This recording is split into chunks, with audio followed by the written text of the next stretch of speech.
The international outpouring of support has been unwavering, with calls to release Reuters journalists Aung and Kyaw Soe Oo, sentenced to 7 years in jail in Myanmar.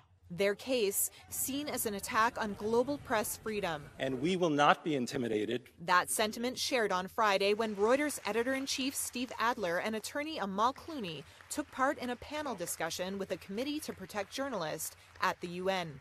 There comes a time when you can't really be quiet anymore and people should be speaking out. However, the mistreatment of Aung and Kyaw Soe Oo is not just about these two reporters or about Reuters or even about Myanmar.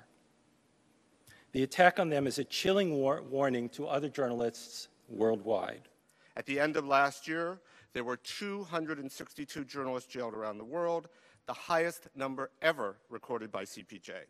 Aung and Kyaw Soe Oo were investigating the killing of Rohingya villagers by security forces during the time of their arrest last December. In testimony, the reporters said 2 policemen handed them papers at a restaurant moments before other officers arrested them.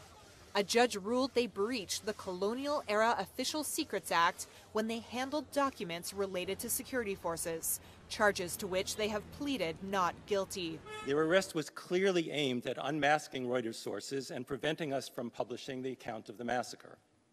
Intimidation was severe. Our reporters were handcuffed, hooded, continuously interrogated, threatened, and denied sleep.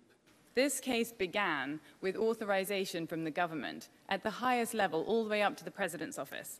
And the government can, if it wants to, end it today. U.S. Secretary of State Mike Pompeo on Friday reiterated calls for Myanmar's government to immediately release the journalist. In late August, UN investigators issued a report accusing Myanmar's military of acting with genocidal intent in their crackdown on Rohingya Muslims, which sent almost 700,000 of them fleeing to neighboring Bangladesh. Myanmar rejected the report, saying the international community was making false allegations.